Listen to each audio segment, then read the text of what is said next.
Hello friends, welcome to my kitchen. मैं हूं Shiba.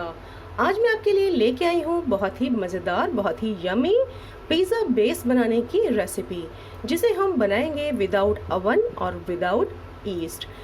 और मैंने इसको बनाया है दो तरीक़ों से, तो आप इसे ज़रूर देखें, ज़रूर ट्राई करें।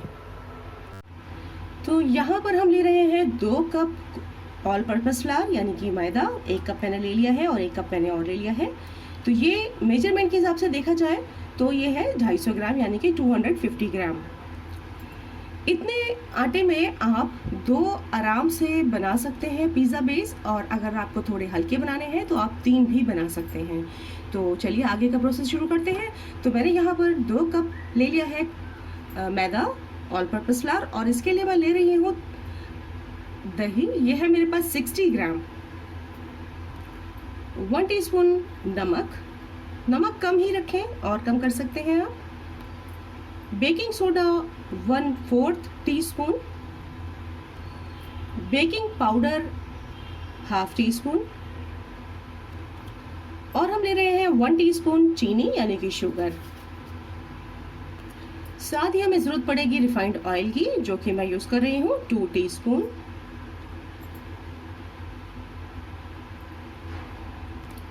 अब हम इन सभी चीज़ों को पहले अच्छे से मिक्स कर लेंगे।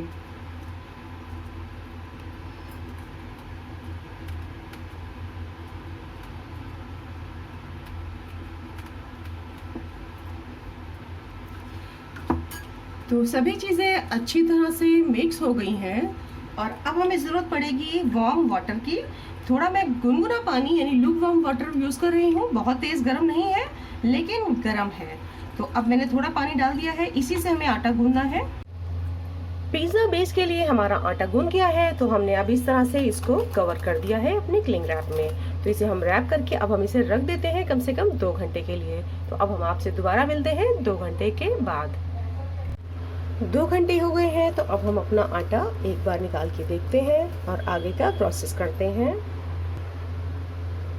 तो ये हम इस तरह से निकाल लेते हैं सारा आटा। थोड़ा इसे हम इस तरह से थोड़ा सा सूखा आटा डाल के मैंने इसको सेट कर लिया है। यहाँ पर हम थोड़ा सा सूखा आटा डस्ट कर रहे हैं, और इस पर हमने अपना आटा डाल दिया है। इसको थोड़ा सा आटा लगा के इसका हम एक लॉग बना रहे हैं। तो इस तरह से हमने इसका एक लॉग बना लिया है। तो इस तरह से हम इसके 2 पार्ट कर रहे हैं। आपको जितना आपका आटा है उस हिसाब से, जितने पेड़े आपको बनाने हो उस हिसाब से आप बना सकते हैं। तो मैंने यहाँ पे 2 पेड़े लिए हैं। तो इसको हम इस तरह से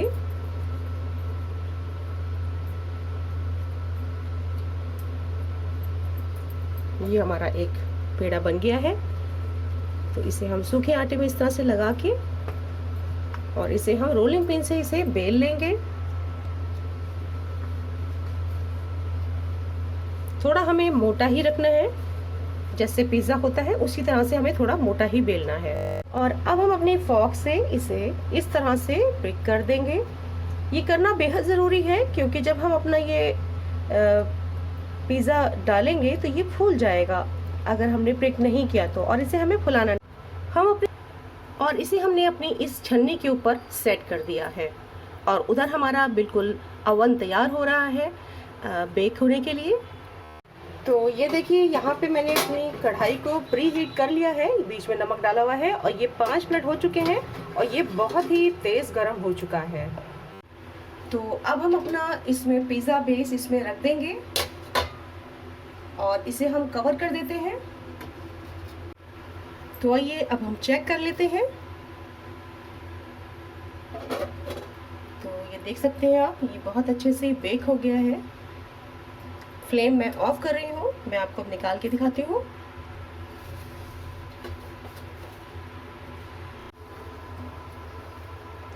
तो ये देखिए हमारा पिज़्ज़ा कितना ज़बरदस्त बनके तैयार हुआ है।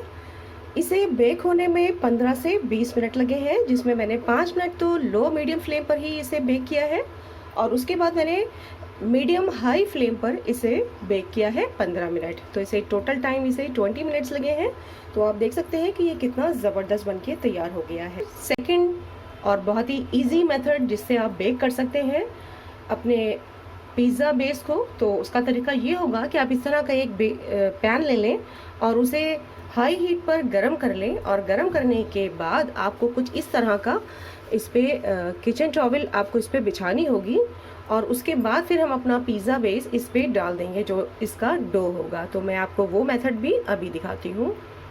सबसे पहले हमने अपना सूखा आटा डाल दिया है और उसके ऊपर हमने अपना डो रख लिया है, अपना पिज़्ज़ा बेस डो डाल दिया है इस पर, और इसे हम अच्छे से सूखा आटा लगा के इसे रोलिंग पिन से बेल लेंगे, और ध्यान रहे कि हमें थोड़ा मोटा ही बेलना है। तो देखिए इसे हमने अपनी रोलिंग पिन से इस तरह से बेल लिया है। इसे प्रिक कर लेंगे हर तरफ से, ये करना ज़रूरी है, नहीं तो हमारा बेक होते टाइम ये फूल जाएगा और हमें पिज़्ज़ा बेस फुलाना नहीं है।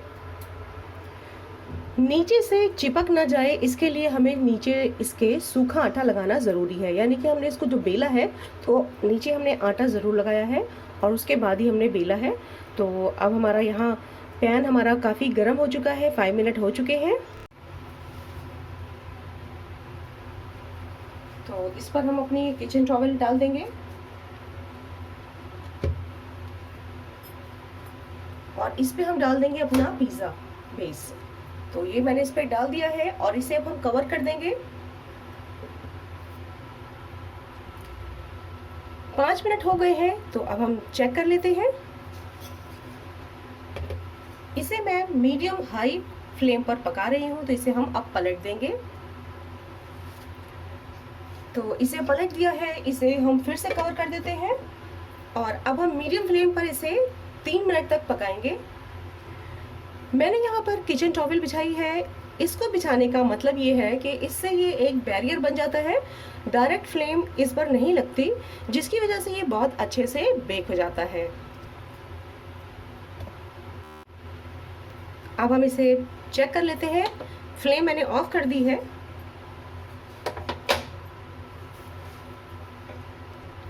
ये बनकर एकदम तैयार हो गया है, तो आइए इसे हम निकाल के आपको दिखाते हैं।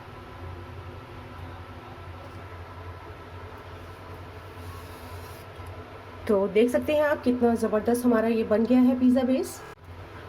तो दोनों वे मैंने आपको बताए हैं बिना माइक्रोवेव के हम किस तरह से बेक कर सकते हैं। तो आपको जो सूटेबल हो, जो आपको अच्छा लगा हो, उस तरह से आप अपने पिज़्ज़ा बेस को बेक कर सकते हैं, बना सकते हैं घर में ही। बच्चों के लिए छोटे साइज़ का बना सकते हैं, जो बच्चे अपना खुद का पिज़्ज़ा पूरा खा सकें। बच्चे बहुत खुश होंगे अगर आप छोटा पिज़्ज़ा उनको बना के देते हैं। तो बड़ों के लिए बड़ा बना सकते हैं, और अगर आप इसको चाहते हैं कि इसको स्टोर करना है तो इसे आप पूरी तरह से ठंडा कर लें। पिज़्ज़ा को थोड़ा कच्चा पक्का ही रखा जाता है, क्योंकि इसकी बाकी की कुकिंग जब हम पिज़्ज़ा बनाते हैं तब होती है। अब हमें स्टोर अगर करना है, हम इसे 1 वीक के लिए भी स्टोर कर सकते हैं। इसके लिए हमें क्या करना होगा, हमें सबसे पहले अपना एक किचन टॉवल लेनी होगी, उसके ऊपर एक पिज़्ज़ा रखेंगे। उसके बाद फिर हम एक और किचन टॉवल इसके ऊपर डालेंगे। उसके बाद हम एक और पिज़्ज़ा रखेंगे। तो यानी हमारे पास जितने भी पिज़्ज़ा है उसके बीच में हमें एक बैरियर लगाएंगे। जब हम ये बैरियर लगा लेंगे तो ये आपस में चिपकेंगे नहीं। अब हम अपने पिज़्ज़ा बेस को कुछ इस तरह से पॉलीथीन में करके रैप कर दें और इसे हम अपने फ्रीज़र में स्टोर कर सकते हैं 1 वीक के लिए। और जब हमें बनाना हो, हम अपना पिज़्ज़ा बेस निकालें और इसमें टॉपिंग लगाएं, चीज़ लगाएं, और जो भी आप इसमें वेजेस डालना चाहते हैं सब डाल के, और इसे आप अपने बेहतरीन, बहुत ही मज़ेदार, बहुत ही यम्मी पिज़्ज़ा बना सकते हैं। ध्यान रहे कि जब हमें ये पैक करना है तो ये पूरी तरह से ठंडे होने चाहिए, गर्म नहीं होने चाहिए। जब ये पूरी तरह से ठंडे हो जाएंगे तब हम इसे आराम से पैक करके स्टोर करके रख सकते हैं। मुझे उम्मीद है मेरी वीडियो आपको बहुत पसंद आई होगी।